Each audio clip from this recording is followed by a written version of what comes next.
Chatina, Kalaiku, Mana, Munanyama Chatina, Makama, Akaloksawi, Akawakawi, Tenalekota, or in Chow Yuti.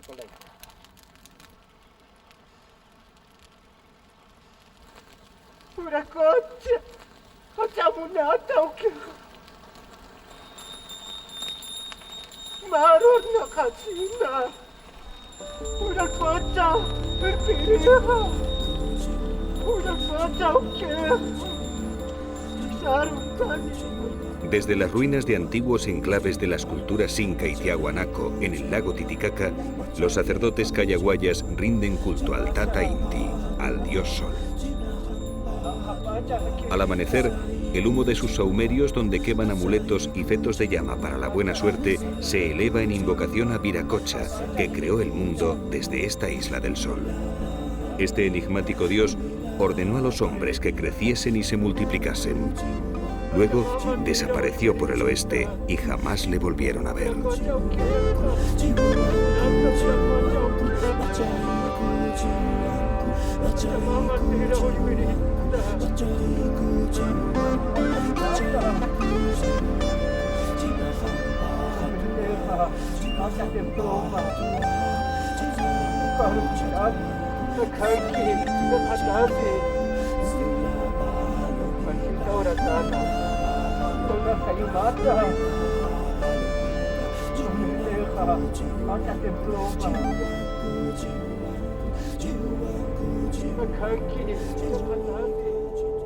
Según el prestigioso arqueólogo Federico Kaufmann Deutsch, el personaje alado de la Puerta del Sol de Tiahuanaco representa a Viracocha, que como creador del mundo andino se encuentra rodeado de míticos seres con cabeza de cóndor. Los ciclópeos monolitos de Tiahuanaco parecen querer hablarnos de los secretos que todavía esconde esta misteriosa cultura del Titicaca. Hay autores que los han llegado a describir como dioses extraterrestres y han elaborado extravagantes teorías, pero lo cierto es que estas pétreas esculturas siguen sorprendiendo a los arqueólogos y especialistas más reconocidos.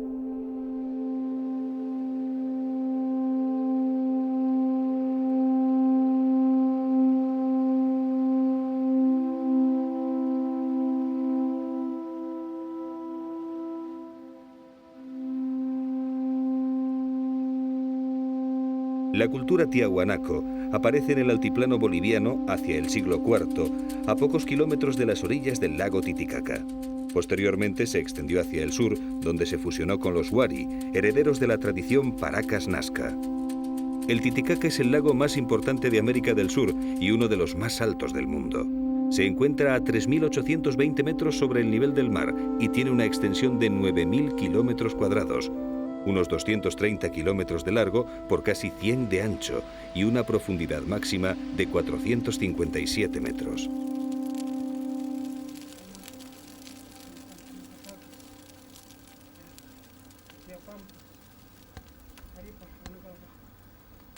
La cultura tiahuanaco pasó por varias fases: la temprana, la clásica y la post-tiahuanaco. Era una sociedad profundamente marcada por sus creencias religiosas. Los habitantes de la Isla del Sol todavía guardan el reflejo de esta religiosidad en la liturgia de sus rituales. Invocan a sus deidades antes de emprender cualquier acción, especialmente a la Pachamama, la diosa de la tierra.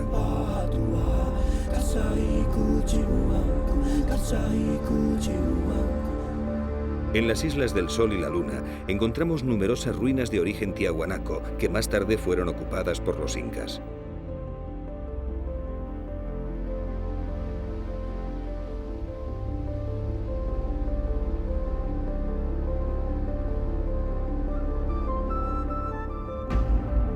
Son lugares sagrados para el pueblo andino. Por todas partes se pueden ver sus ofrendas en forma de piedras apiladas y orientadas hacia los cerros nevados, que se consideran sagrados al ser la morada de los dioses.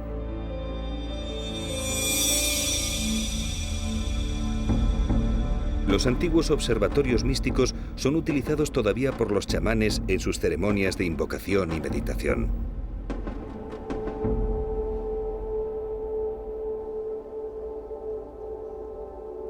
La ciudad monumental de Tiahuanaco se construyó en la época clásica. El famoso monolito barbado o Kon-Tiki preside el templete semisubterráneo. ¿Fueron dioses o gigantes los constructores de esta ciclópea ciudad? El transporte de las enormes piedras y su unión mediante entalladuras ha dado lugar a numerosas teorías, pero ninguna aceptada por todos. Tiahuanaco sigue representando un enigma.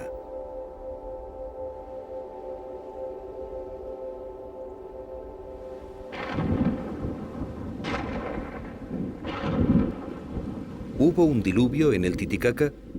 La leyenda cuenta que la tierra estaba habitada por unos gigantes llamados chulpas, que habían llegado a ser sabios y poderosos, pero su cultura degeneró en violencia.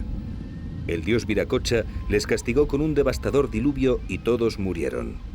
Entonces Viracocha, desde la Isla del Sol, la primera en emerger de las aguas, creó a Manco Cápac y a Mama Oglio, la primera pareja humana, y les entregó un cetro de oro. Manco Cápac lo lanzó con fuerza y donde cayó nació el Imperio Inca.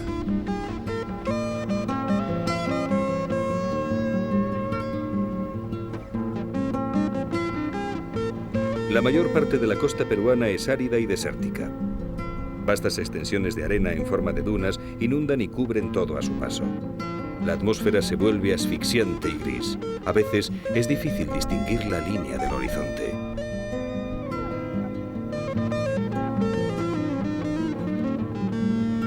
Sin embargo, este territorio inhóspito fue la cuna de grandes civilizaciones que supieron crear vergeles en el desierto por medio de canales de regadío.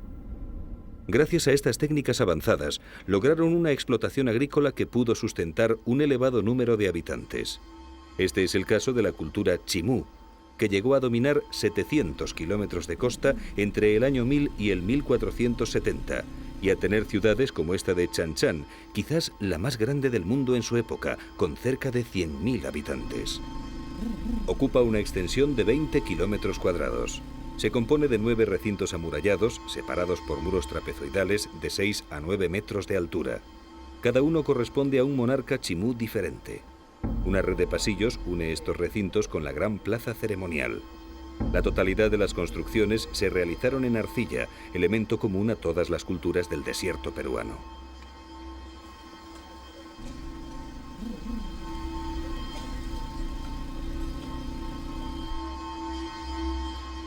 Alrededor de los altares ceremoniales, las paredes estaban decoradas con bajorrelieves que representaban redes de pesca. Chan Chan vivía volcada al mar. La pesca ocupaba gran parte de la vida cotidiana de sus habitantes. Un entramado de toldos preserva la excavación del fenómeno climatológico del Niño. En esta región la lluvia es prácticamente inexistente, pero varias tormentas, registradas en el último siglo, han destruido y deformado sus frágiles muros.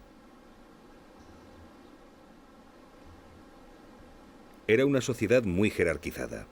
El poder se sustentaba en el Gran Chimú. Debajo de él se encontraban los caciques que gobernaban los distintos valles.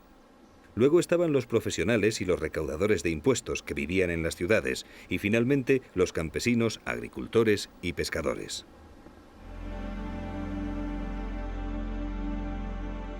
Los múltiples hallazgos de piezas de oro nos permiten asegurar que la orfebrería tuvo un gran desarrollo en esta cultura. La mayoría de las piezas encontradas son de carácter religioso.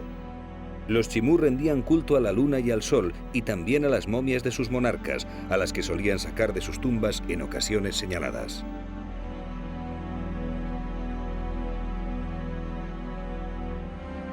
Las máscaras de ojos ciegos eran funerarias y se colocaban en el rostro de las momias. La cerámica también ha sido de suma importancia en el estudio de la vida cotidiana de los chimú. En ella se describen muchos de sus usos y costumbres, como en este huaco que representa a un pescador con su caballito de totora.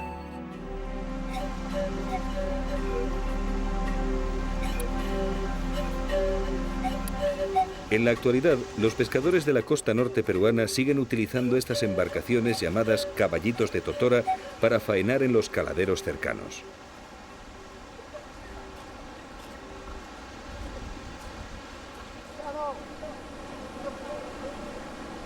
La totora es una especie de anea o espadaña que crece en los terrenos pantanosos.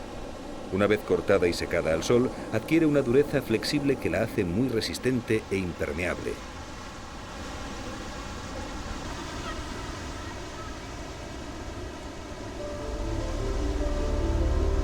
Al amanecer, los pescadores se hacen a la mar con sus artes de pesca y ponen a prueba su equilibrio cabalgando las olas con la más antigua de las técnicas del surf.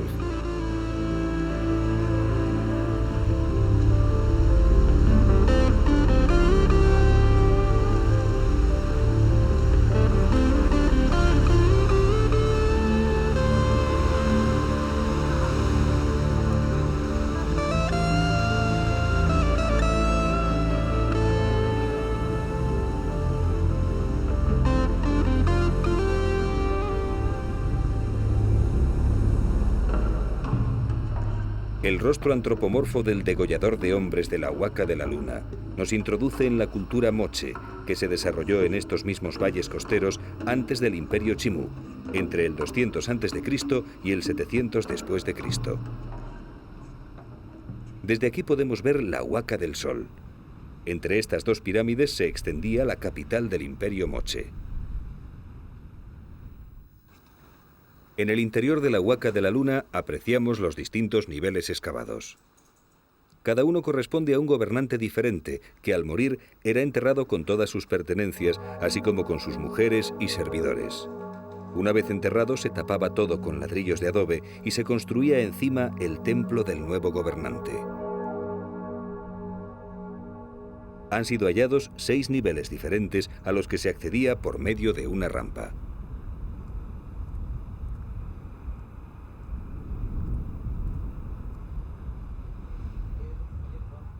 La sociedad moche o mochica estaba también muy jerarquizada y había una clara especialización en el trabajo. Parece que instituyeron un sistema de tributo en el trabajo llamado mita. Hay autores que la definen como una sociedad teocrática. Otros nos hablan de una sociedad secular. Sabemos que rendían culto a la luna y a la deidad Ayapaec, un dios fiero, supremo y creador del mundo, que demandaba sacrificios humanos. Al parecer, las víctimas eran arrojadas desde la cima del Cerro Blanco, que se encuentra en la parte posterior de la Huaca. Allí se han hallado 42 cadáveres de guerreros sacrificados. Cerca de la Huaca de la Luna se encuentra la del Brujo. En Perú se llama huaca a cualquier yacimiento arqueológico y huacos a las piezas que se rescatan de ellos. Lo más importante son los frisos polícromos en relieve que se han desenterrado, como el de la cuerda de prisioneros desnudos que caminan hacia la castración, hacia la figura del degollador que con forma de araña sostiene un tumi o cuchillo ceremonial en la mano. Algunos arqueólogos piensan que se trata de una representación del dios Ayapaec.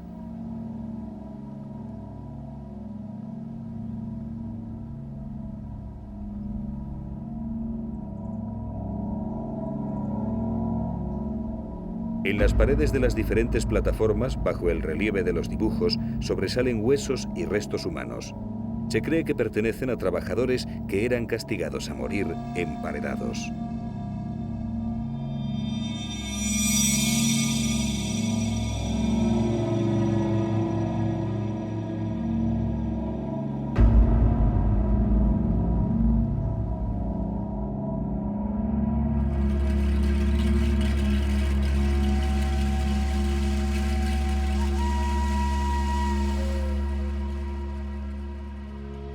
El número de momias encontradas en Perú es muy superior al de cualquier otro país del mundo. Sus antiguas civilizaciones tenían poblaciones muy numerosas.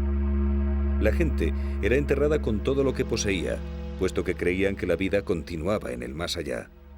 Los procesos de momificación variaban según las diferentes épocas y regiones. En el caso de las culturas de la costa, el principal elemento conservador ha sido el clima. La extraordinaria sequedad del desierto peruano ha sido determinante para que los cuerpos momificados se hayan conservado de esta manera hasta nuestros días.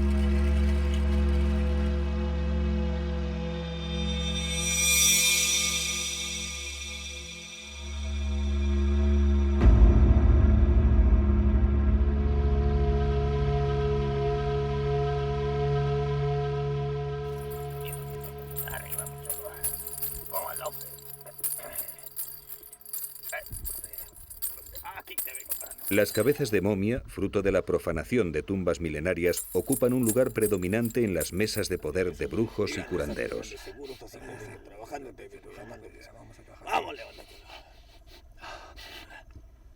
En la oscuridad de la noche y bajo la dirección de los chamanes, se celebran rituales en los que se ingiere el San Pedro, un cactus que contiene un poderoso alcaloide indólico, la mescalina, una sustancia psicoactiva que provoca un profundo estado de trance.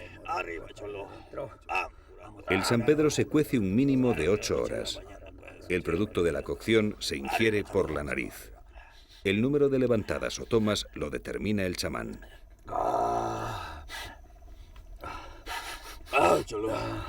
Las espadas con las que se protegen de los espíritus perturbadores se mantienen clavadas en el suelo, custodiando la mesa.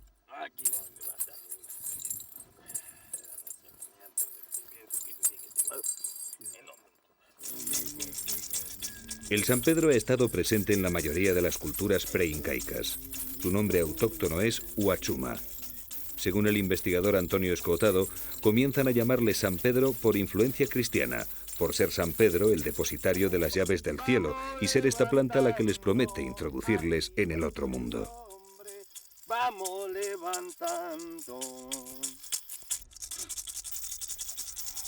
En la cerámica moche, chimú, paracas y otras, vemos representado al cactus en forma de estrella, como el corte que le dan al San Pedro para aprovechar la parte que contiene más cantidad de mescalina.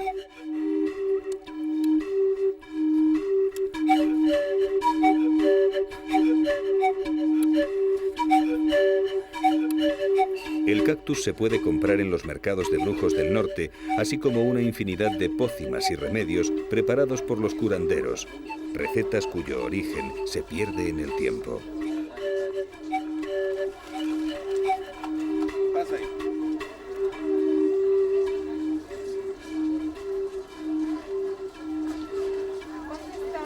Se agregan las demás hierbas. 5 minutos a cada una de estas hierbas, las vas a servir por el espacio de 1,5 litros.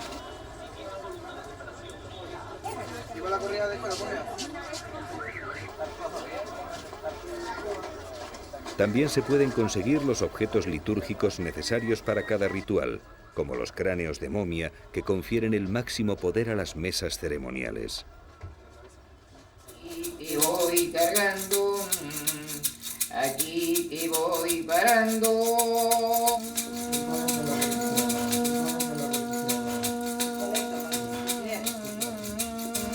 La una es la bordona, parando la voz del gallón. Arriba la laguna. Los huacos, las piezas arqueológicas que consiguen en las excavaciones clandestinas, son imprescindibles para que los chamanes tengan el poder necesario para invocar a sus deidades.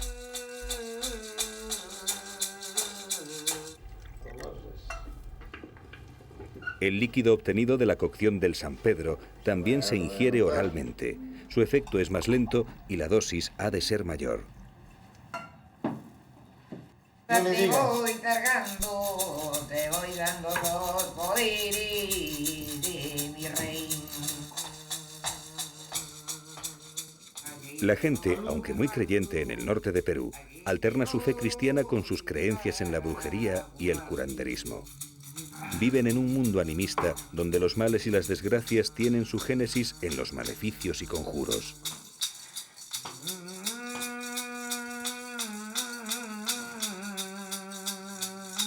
La una es la bordona, parando la voz del gallón.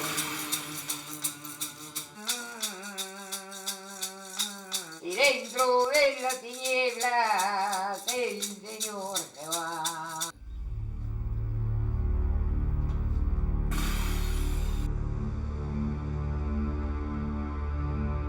Continuando nuestro viaje a través de las culturas preincaicas, sobrevolamos la misteriosa Pampa del Ingenio. El primero que lo hizo fue el científico norteamericano Paul Kosok en 1939. Descubrió unas enigmáticas líneas que se perdían en el horizonte, coincidiendo con el punto por donde se ponía el sol. Aquello no era natural, sin duda habían sido delineadas y excavadas en la pampa por la mano del hombre. Pensó que se trataba del mayor libro de astronomía del mundo. Pero no solo se trataba de líneas, también había dibujos enormes que solo se podían ver desde el aire y a cierta altura. La matemática alemana Maria Reich continuó las investigaciones. Dedicó 40 años de su vida al estudio de las líneas y dibujos. Efectivamente, muchas de ellas coinciden con solsticios solares y con ortos lunares, pero según la investigadora, la Pampa fue dibujada en el primer milenio de nuestra era por el pueblo Paracas y Nazca. En sus estudios hace la siguiente reflexión. ¿Cómo y para qué fueron realizadas por una cultura supuestamente primitiva que no podía volar? Solo podían haberlas planeado y dibujado a una escala menor. Pero ¿cómo pudieron luego trazarlas en su sitio y darles la orientación correcta? Es un enigma cuya solución tomará todavía muchos años. Tenemos delante de nosotros una de las tareas más importantes del estudio de nuestra historia, que nos llevará a la comprensión del hombre del pasado y de su manera de pensar. Las frágiles líneas se han conservado por el escasísimo o inexistente régimen de lluvias, pero hay zonas donde se aprecian rodadas de coche que las han destruido. Incluso la carretera panamericana atraviesa la Pampa.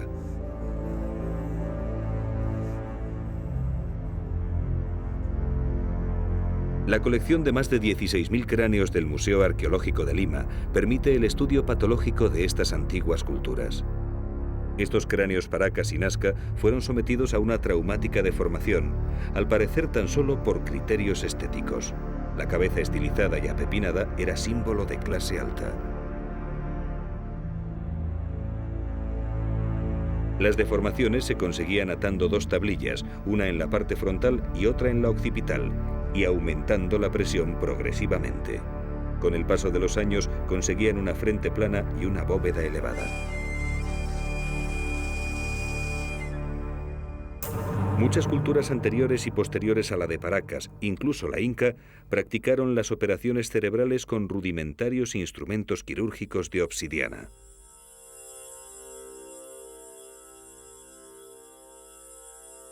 Las trepanaciones se realizaban bajo los efectos enajenantes de la chicha como única anestesia. Normalmente curaban fracturas y hundimientos craneales producidos en la batalla y en menor número cefaleas y otras patologías. El porcentaje de pacientes que superaban la operación era pequeño. En estas muestras vemos con claridad cómo el hueso había crecido en aquellos que sobrevivieron a la intervención. También se aprecia claramente los que no la superaron.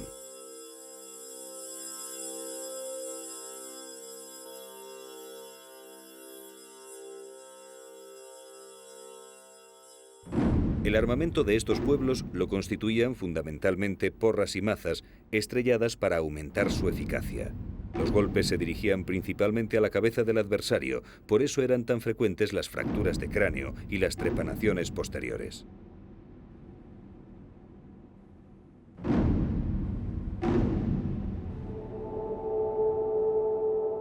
Las batallas eran frecuentes y crueles en estas civilizaciones antiguas. Una muestra de ello nos la dejó la cultura Sechín, que se desarrolló 1500 años antes de Cristo en la actual provincia costera de Casma.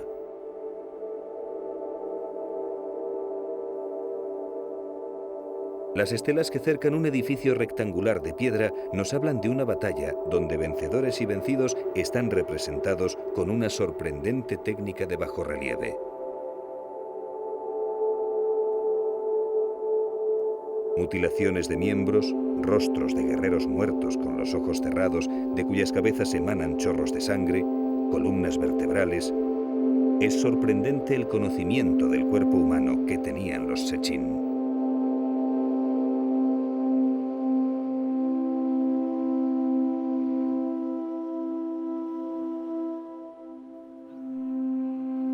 Esta estela representa los ojos de los vencidos.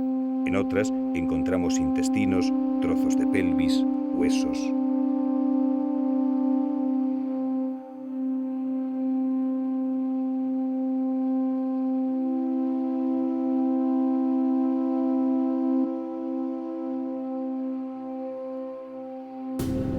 Posterior a Sechín surge la civilización de Chavín de Huántar, considerada como el horizonte temprano del 1000 a.C. hasta el 300 después de Cristo. Es la más influyente de Perú. En la Estela Raimondi, uno de los hallazgos más importantes de este periodo, vemos la figura antropomorfa de su dios creador, con rasgos de aves y felinos. En sus manos sostiene 2 báculos, el símbolo del poder de los Andes.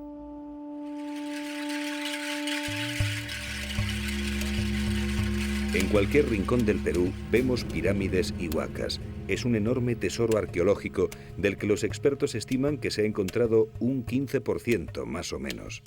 Todos los días, este patrimonio de la humanidad es saqueado por las bandas de huaqueros. Cada hoyo que vemos en estas imágenes corresponde a una tumba milenaria profanada. Parece un paisaje lunar. La mayoría de las antiguas culturas enterraban a sus muertos con todo lo que poseían. Junto a un enterramiento pobre se puede encontrar el de un hacendado que iba pertrechado para su viaje a la otra vida con piezas de oro, plata, turquesa y otros materiales preciosos que acaban en manos de coleccionistas de todo el mundo.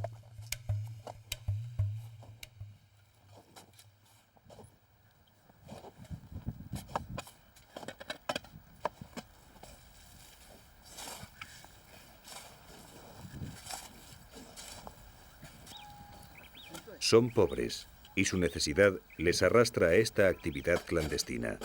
Se arriesgan a ser detenidos. La pena mínima en Perú por el saqueo de lugares arqueológicos es de 10 años de reclusión.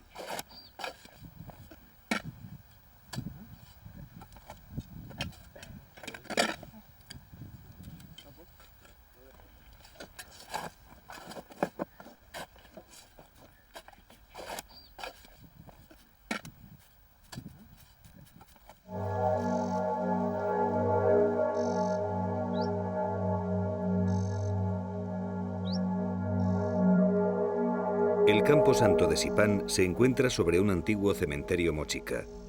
Muchas veces, al cavar una nueva fosa, desentierran una momia con sus huacos de cerámica y sus adornos. Aquí fue enterrado el primer huaquero que entró en la pirámide funeraria del Señor de Sipán, el hallazgo arqueológico más importante de América de las últimas décadas. Se llamaba Hernil Bernal. Un compañero que entró con él nos cuenta la historia. Bernal y yo y otro compañero fuimos los que descubrimos el Señor de Sipán. Fue una noche, buscamos trabajo y realmente no encontramos. Fuimos a la huaca y tenía el sueño el Bernal de encontrar un tesoro. Y entramos de frente de noche. Empezamos a excavar 8 metros, en la cual el pozo iluminaba. Y Bernal, muchachos, dijo, es oro. Hay que entrar a ver.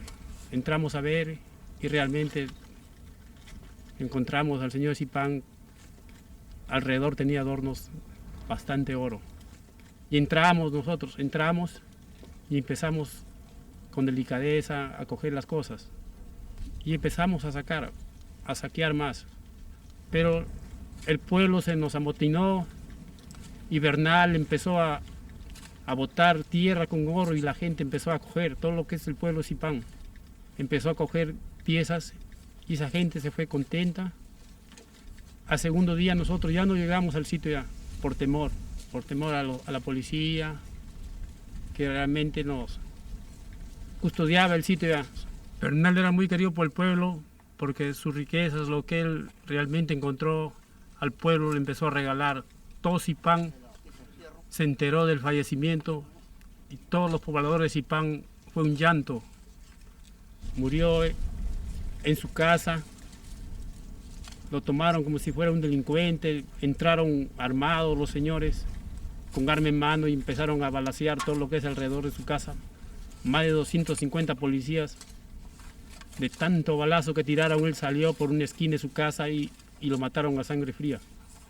Un hombre tan bueno, tan honesto, tan trabajador, un buen saqueador. Afortunadamente no llegaron a la cámara del Señor de Sipán, pero destrozaron la de un sacerdote.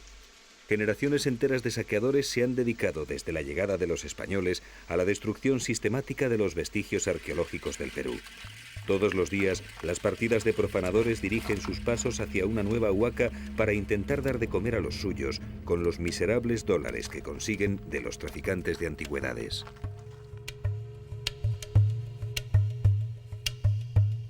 Estas son las piezas de oro procedentes de la tumba del señor de Sipán que incautó la policía al huaquero Ernil Bernal y que dieron la pista al arqueólogo Walter Alba para descubrir ese extraordinario mausoleo moche.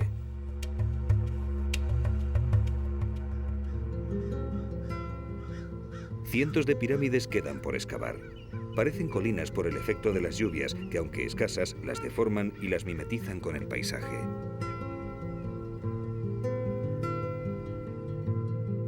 Esta es la Huaca Rajada, como popularmente se conoce al complejo funerario del señor de Sipán.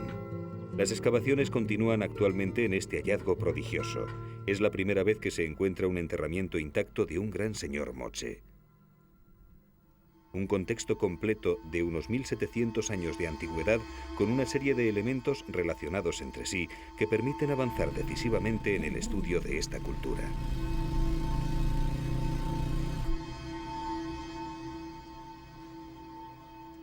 El descubrimiento de la tumba del señor de Sipán sintetiza un poco el drama de la arqueología peruana.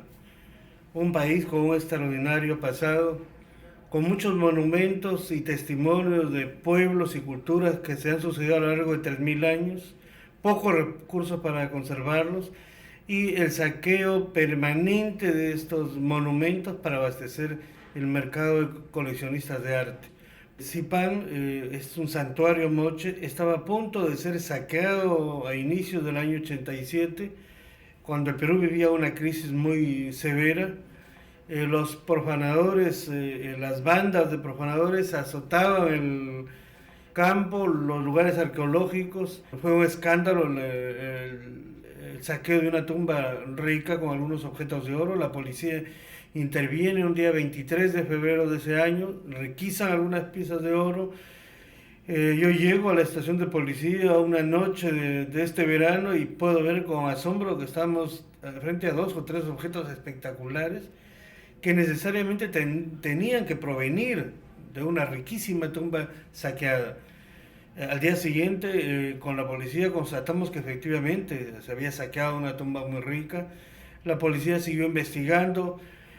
Nosotros tratábamos de proteger el lugar, pero era inminente su destrucción. Casi toda la población, incentivada por los traficantes y por los saqueadores profesionales, vinieron al monumento para destruirlo, para saquearlo.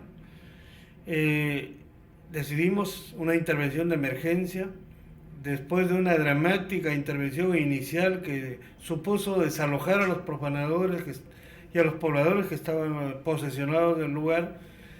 Iniciamos el trabajo de lo que consideramos un trabajo de rescate arqueológico, que nos condujo unos 6 meses más tarde a unos de los descubrimientos más fascinantes de la arqueología del Nuevo Mundo.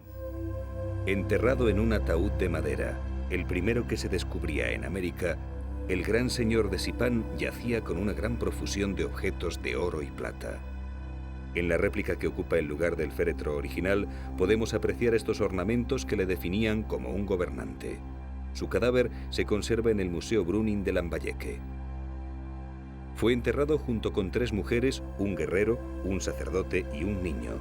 Más arriba, en una esquina, el guardián, al que le cortaban los pies para que simbólicamente no pudiese escapar. Era un niño de unos 9 años que, gracias a su pureza, podía conducir al Señor hasta la otra vida.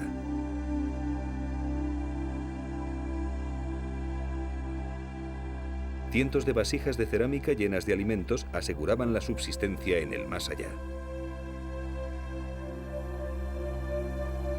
Para todos, era un honor ser enterrados al mismo tiempo y junto al gran señor. Su consejero personal era el último al que sepultaban.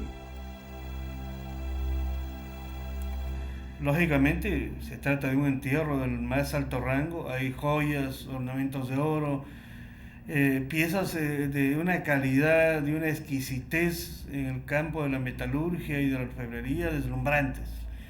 Pero también estamos encontrando que cada uno de estos objetos y de estas joyas tiene una especial simbología religiosa que nos permite acceder al profundo conocimiento y a la concepción del mundo de los moches. En la actualidad se han encontrado 12 tumbas en este mismo complejo funerario. Las más importantes son las del señor de Sipán, la de un gobernante anterior al que llaman el Viejo Señor, y la del sacerdote, que en la sociedad moche era el segundo en la jerarquía después del gobernante.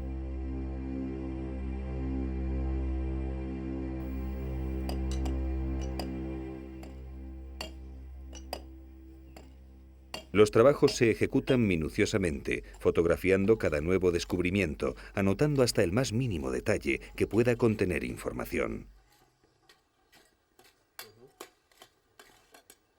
Es un rompecabezas donde cada pieza debe ser debidamente encajada para reconstruir la historia de este pueblo que vivió aquí hace casi 2 milenios. Hasta los ladrillos de adobe que los huaqueros suelen destruir en sus saqueos son clasificados por grupos. La gente solía donarlos para la construcción de la pirámide. Cada familia los marcaba con su propio sello. Todas las piezas son debidamente registradas. Los campesinos pobres son incentivados a destruir o a saquear las tumbas de sus antepasados por los traficantes. Los traficantes obedecen a un mercado internacional de obras de arte que demanda objetos arqueológicos. Y mientras exista en Estados Unidos o en Europa personas que pretenden adquirir objetos de arte para decorar o porque aman la cultura, supuestamente aman la cultura, lo que están promoviendo es el saqueo, la destrucción, la mutilación de la historia de la humanidad, no solamente del Perú.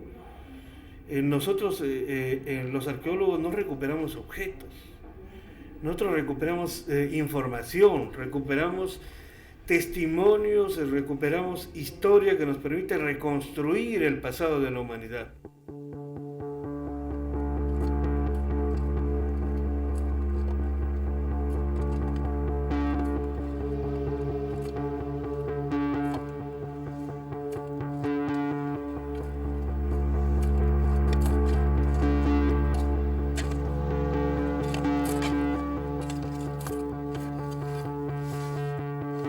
Cada noche, al amparo de la oscuridad, los profanadores continúan encontrando tesoros, saqueando tumbas moche, chimú, chancay, paracas, nazca. Las piezas que encuentran son adquiridas a precios miserables por los marchantes sin escrúpulos e introducidas en el mercado negro.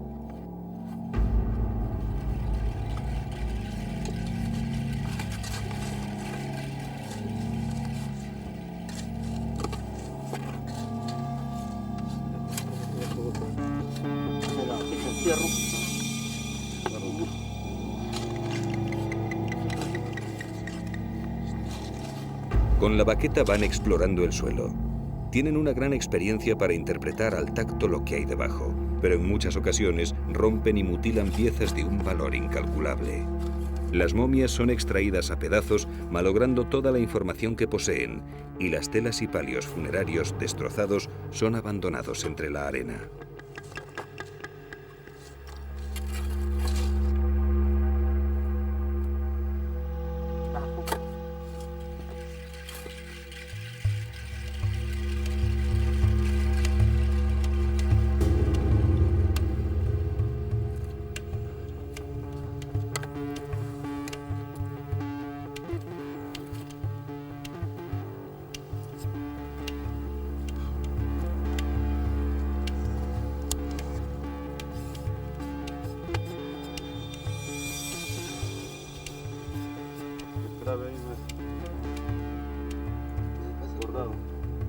Esta es una tumba chancay.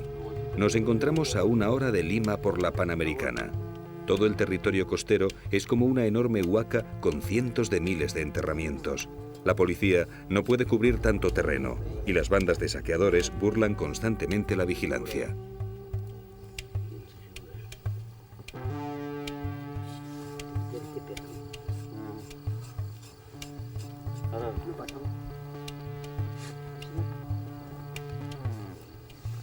Muchos huaqueros mueren al cabo del año enterrados vivos.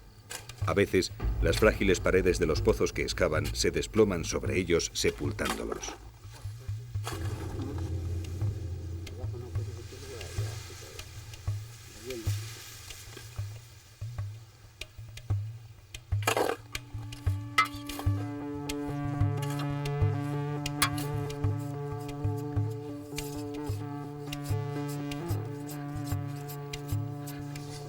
Pero hay otra, mira, pelo.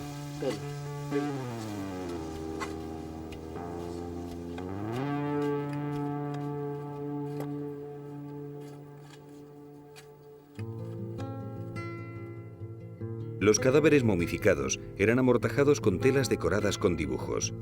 Las más interesantes son las telas paracas.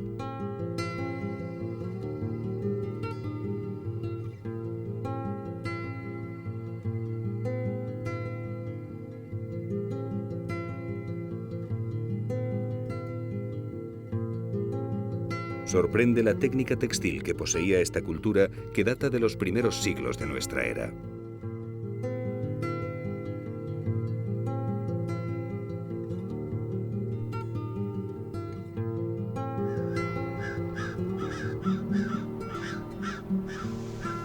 Abandonamos la costa y nos dirigimos al este al encuentro de la cultura chachapoyas. Poco a poco los valles se van cubriendo de vegetación. Estos indios blancos, como también se les ha llamado, vivían en lugares caóticos. Podemos ver las antiguas murallas de sus poblados en riscos y acantilados de acceso imposible. Sin duda, Cuelap es la ciudad más sorprendente de los chachapoyas. Situada a 3.000 metros de altura, era una fortaleza inexpugnable, la ciudadela de las nubes.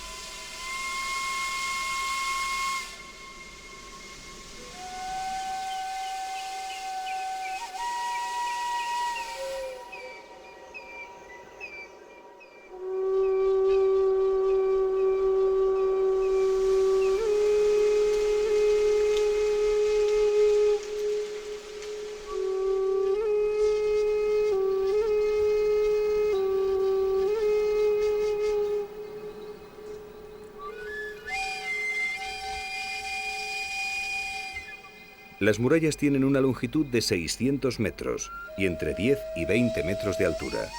Está construida con bloques de piedra caliza de hasta 3 toneladas de peso. Cuelap es de forma rectangular. Uno de sus lados se asoma a un abismo de cerca de 1.000 metros de altura. El conjunto tiene una extensión total de 60.000 metros cuadrados. Las entradas están construidas en angostos desniveles en forma de embudo, estrechándose poco a poco hasta no permitir el paso de más de una persona.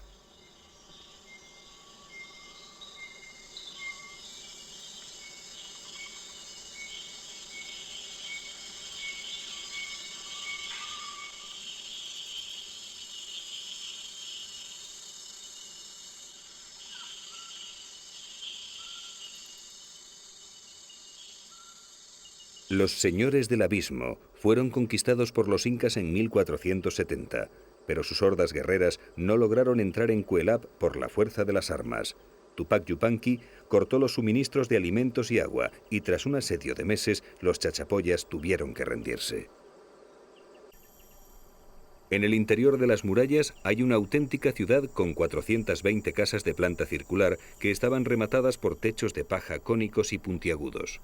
En la construcción de Cuelap se emplearon 25 millones de metros cúbicos de bloques de piedra, el triple que para levantar la pirámide de Keops en Egipto. No se sabe con certeza cuándo se construyó. Hay autores que la datan en el 900 de nuestra era. Pero, ¿cómo pudieron realizar esa colosal obra con los medios que se supone tenían en aquella época? De momento, eso es un misterio más de los que guarda celosamente el Perú.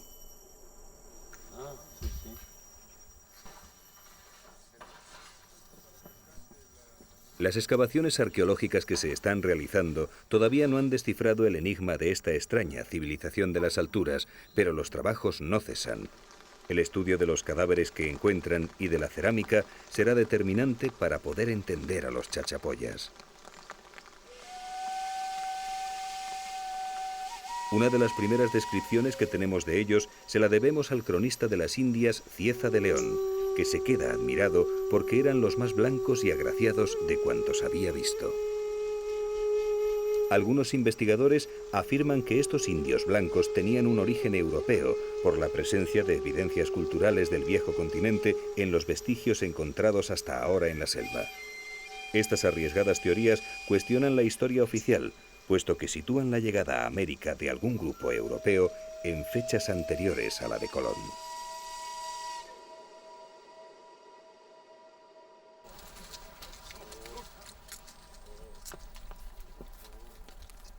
Atravesando pampas y zonas de exuberante vegetación, se llega a los enclaves más escondidos de los chachapoyas, como la Laguna de los Cóndores, Carajía o La Petaca, en el valle de Lutcubamba, el acantilado donde viven los muertos.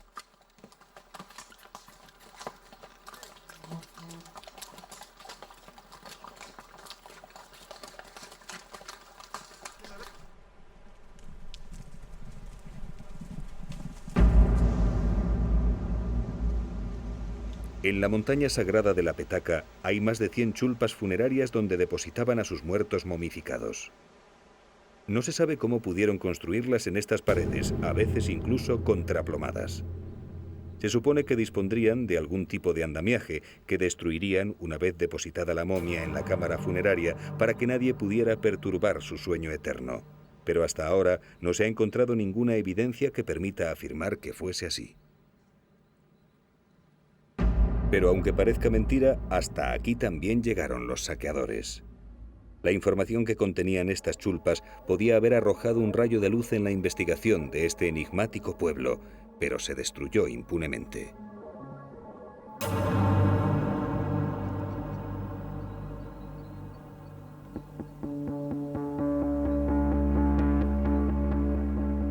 Sin embargo, en la Laguna de los Cóndores se están encontrando enterramientos en mejores condiciones de conservación.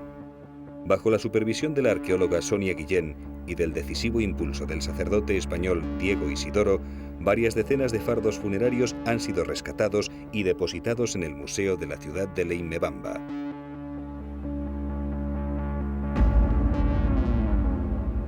Las momias chachapoyas son el producto de un proceso bastante sofisticado. Los cadáveres eran vaciados y sellados mediante unos tapones que les colocaban en el ano y la vagina. La boca se rellenaba con algodón para evitar el hundimiento de las facciones. Luego procedían al enfardelamiento con varias capas de tela, la última de las cuales se adornaba con el dibujo esquemático de los rasgos faciales del difunto.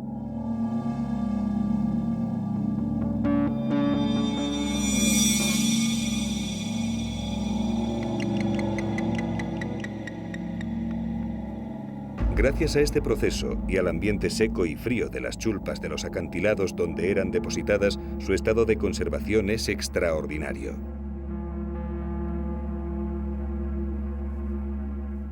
Una vez confeccionados, los fardos funerarios se introducían en unos envoltorios de madera que hacían las veces de ataúd.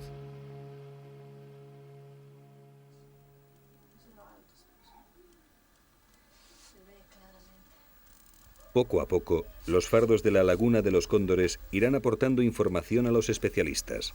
Posiblemente dentro de unos años, muchas de las incógnitas actuales sobre los indios blancos serán despejadas.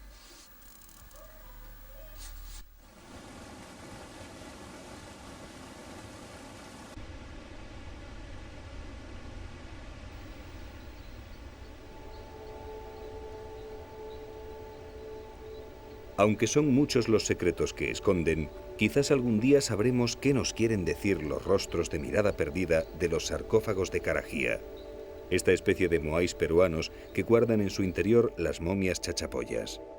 ¿Cómo y por qué fueron colocados allí? De momento no hay respuesta. Tenemos que conformarnos con la emoción que produce contemplarlos y saber que en nuestro mundo todavía quedan muchos misterios por descubrir.